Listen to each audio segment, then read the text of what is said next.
if you have something special to do, life will move on you.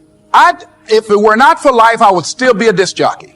I didn't just leave voluntarily to go to the state legislature. I was fired. I was working on a job, and I came home one day. I was married at the time, and I told my former wife, I said, that guy Bert I work for is stupid. She said, if he's so stupid, why does he sign you a paycheck? Now, you see why I divorced her, right? I couldn't stand her. That night, I could not sleep well. Here was a guy that was controlling my life. I was going through all kinds of changes because this man controlled my paycheck.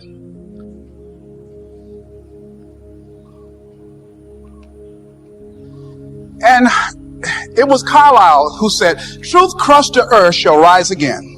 Winston Churchill said, the truth is incontrovertible. Malice may attack it, ignorance may deride it, but at the end there it is. And we know scripture that says, ye shall know the truth, and the truth shall set you free. And the truth that I had to come to grips with, that I wasn't in charge of my destiny. The truth was that I wasn't giving all that I had.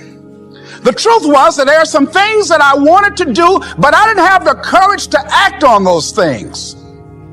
And the truth was that Bert Childs was a blessing to me. He made life so miserable for me, I had to start looking at my life differently. I started going to work earlier. I started being the last one to leave there. I started working harder than anybody else. The other guys could not. Why would you work so hard, Les? I said, I'm not working for them. I have been cheating, Bert, I thought.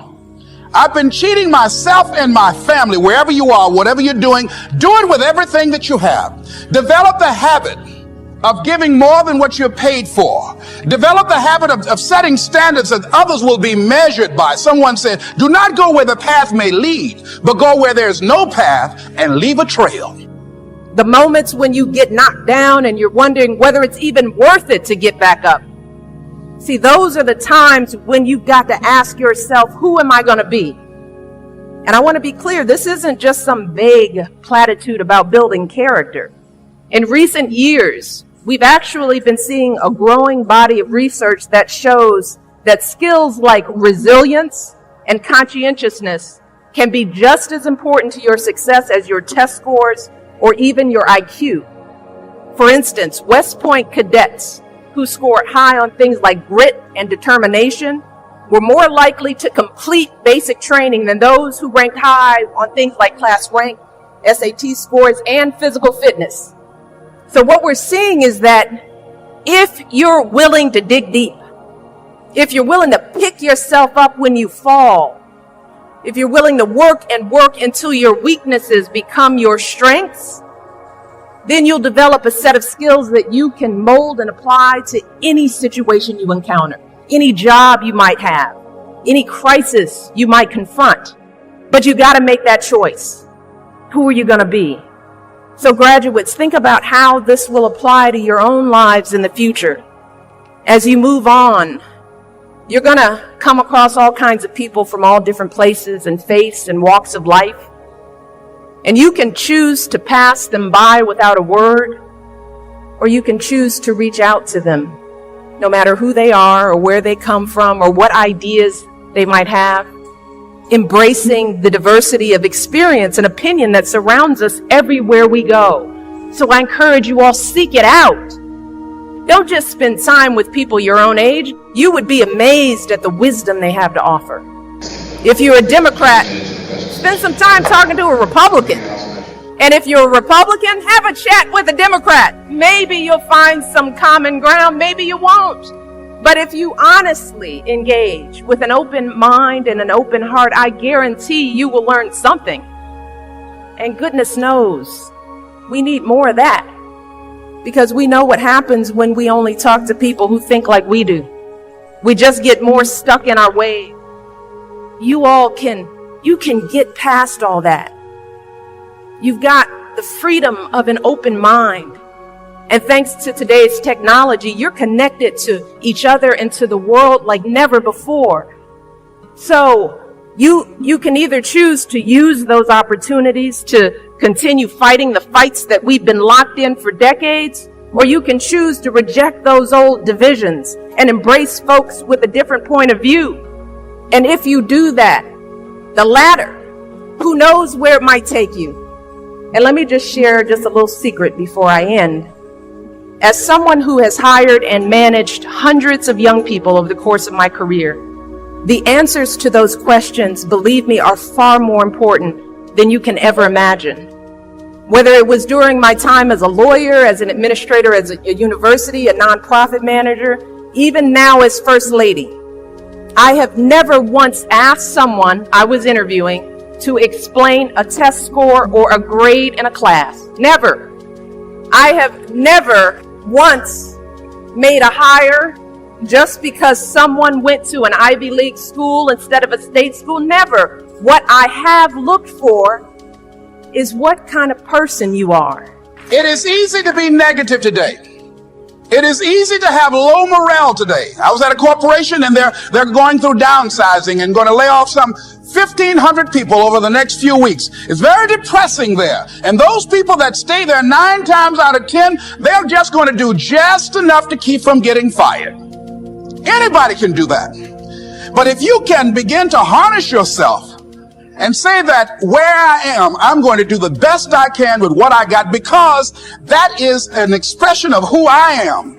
If you get into the habit of just being mediocre, it will become a part of your consciousness. If you get in the habit of giving less than what you have within you to give, it will begin to reflect itself in your personality.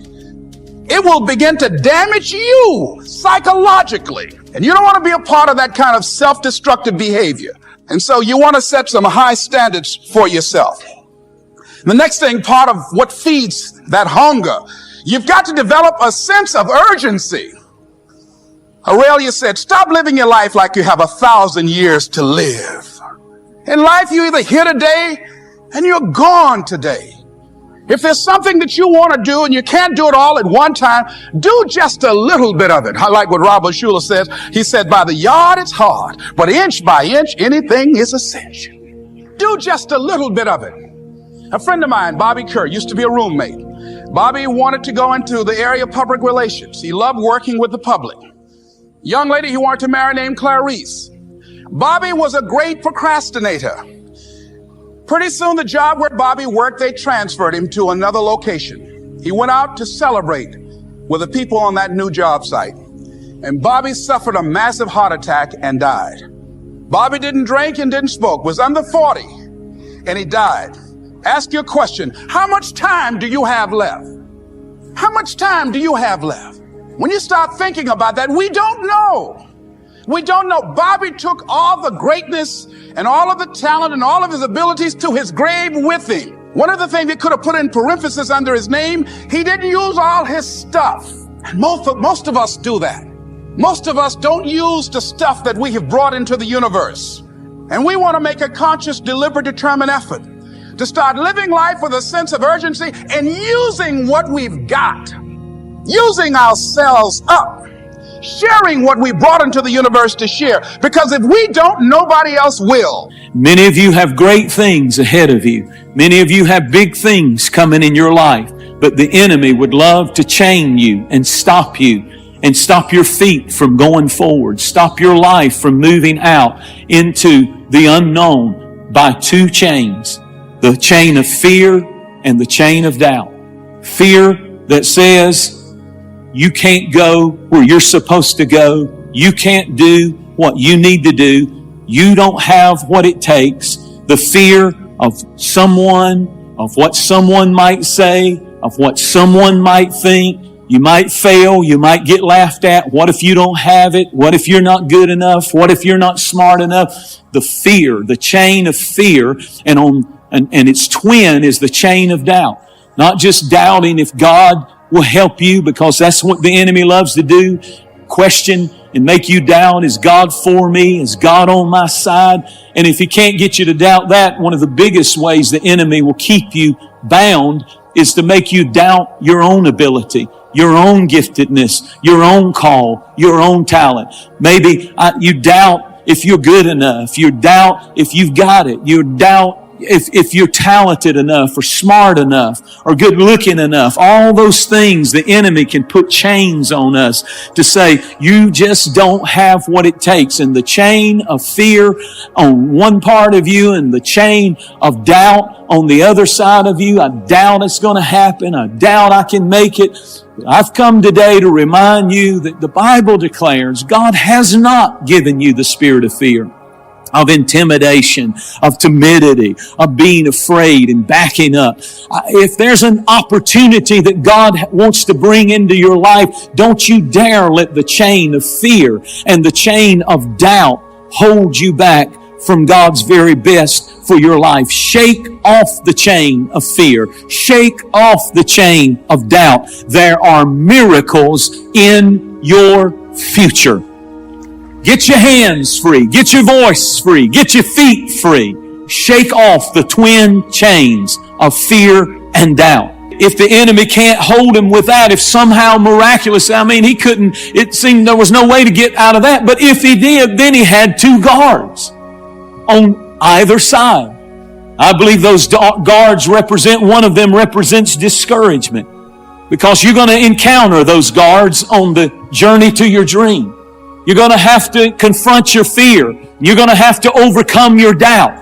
And you're going to have to break free from those chains. But as soon as you do, there will be a guard who will stand, and his name is discouragement, and another guard on the other side called intimidation. And they'll do everything they can to try to talk you out of and beat you down and cause you to stay down.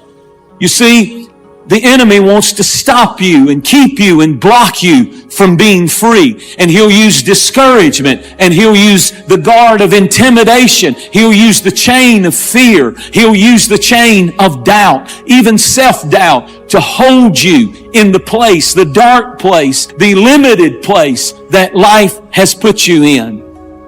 I want you to understand today that the enemy of your soul is guarding the gate. And he says you're not going to go further. And if somehow you could shake the chain of fear and the chain of doubt, and you could somehow overcome the intimidation and the discouragement, then the enemy would have closed doors. And he would say, those doors will never open for you. Those doors that you need to finances and so on to your dream, they'll never open for you. So you might as well just get settled right where you are.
is down, what's left is right.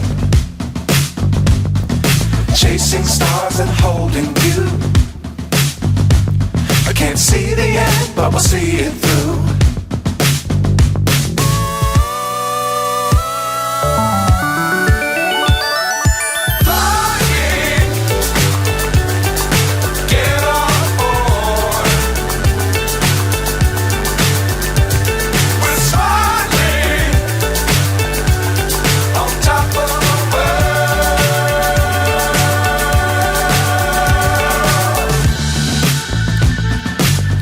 Times don't fly too high.